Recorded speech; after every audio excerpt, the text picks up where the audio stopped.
My name is Lydia. I'm an expert and dealer in authentic ancient Greek, Roman, Biblical, Byzantine coins and artifacts. I run a website called trustedcoins.com where it gives you access to over 6,800 items available for sale at the time of the making of this film. Every item I sell comes with a professionally done certificate of authenticity. The certificate of authenticity gives you a lifetime guarantee of authenticity and provides you with my signature. I've identified over 28,000 authentic ancient coins and artifacts over the years, and I'm known worldwide for my expertise. Every coin that I sell comes in a professional numismatic flip. The flip allows you to look at the coins at the front and the back without taking out the protective holder that it's in. And there's a miniaturized description of the longer description here with the number that matches the certificate. So you can take this, separate this, and put it in your wallet, show it to your friends, or put it in a safe place. Do what you want with it. Every description that I sell has a numismatic reference or a collection. Not every, most of them at least do. And on the back you get the historical context of the item that you have purchased.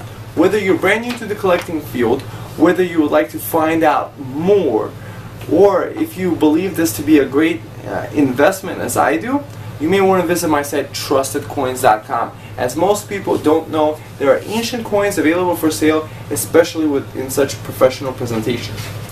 Today I'm going to be discussing Hadrian's travels. This coin is not specifically of his travels. His travels coins usually have a depiction of, let's say, Egypt or Africa or other locations that he traveled to. But this one has the ancient Roman galley on it. This is a big bronze coin, and it has what, you know, the emperor would be traveling on. He would be traveling by ship. They didn't have planes or, you know, TVs and stuff. So they traveled in triremes. You see it has rowers and, you know, a bunch of guys in there. So now I have many coins of Hadrian in my store you may want to check out. So now for his travels, Hadrian's travels. The emperor traveled broadly, inspecting and correcting the legions in the field. Even prior to becoming emperor, he had traveled abroad with the Roman military. More than half of his reign was spent outside of Italy. Upon hearing of a recent revolt in 121 AD, he journeyed to Britannia in 122 AD and started building Hadrian's Wall. In 123, he arrived in Mauritania, where he personally led a campaign against the local rebels. When Hadrian arrived in the Euphrates, he solved the problem through a negotiated settlement with the Parthian king Osroes I. He then proceeded to check the Roman defenses before setting off west along the coast of the Black Sea. He probably spent the winter in Nicomedia, the main city of Bithynia, as Nicomedia had been hit by an earthquake only short prior to his stay. Hadrian was generous in providing funds for rebuilding. Thanks to his generosity, he was acclaimed as chief restorer of the province as a whole. He arrived to Greece in the autumn of 124 AD, in time to participate in the Eleusinian Mysteries. By tradition, at one stage in the ceremony, the initiates were supposed to carry arms, but this was waived to avoid any risk to the emperor. During the winter, he toured the Peloponnese. By March 125 AD, Hadrian had reached Athens, presiding over the festival of Dionysia. He finished building the temple of Olympian Zeus, which was built during the 5 centuries. He also initiated the construction of several public buildings on his own, and even organized the building of an aqueduct. On his return to Italy, Hadrian made a detour to Sicily. Back in Rome, he was able to see himself the completed work of rebuilding the Pantheon. Also completed by then was Hadrian's villa nearby at Tiber. At the beginning of March 127 AD, Hadrian set off to tour Italy.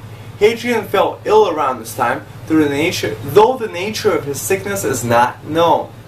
Whatever the illness was, it did not stop him from setting off in the spring of 128 to visit Africa. His arrival began with the good omen of rain ending in drought. Along with his usual role as benefactor and restorer, he found time to inspect the troops. His speech to the troops survive to this day. Hadrian had a close relationship with the Bithynian Greek youth Antinous, which was most likely sexual.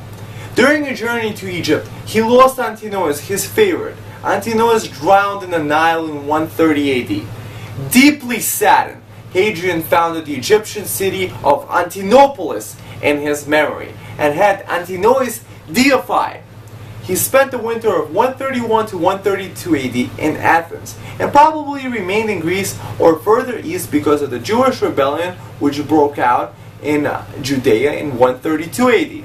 In 130 AD, Hadrian visited the ruins of Jerusalem in Judea, left after the First Jewish-Roman War of 66 to 73 AD. He rebuilt the city, renaming it Aelia Capitolina after himself and Jupiter Capitolinus, the chief Roman deity.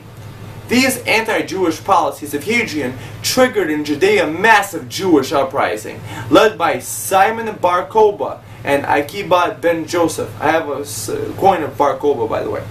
Hadrian spent the final years of his life at Rome. So visit my site trustedcoins.com to search for coins of Hadrian and possibly his travels. Thank you.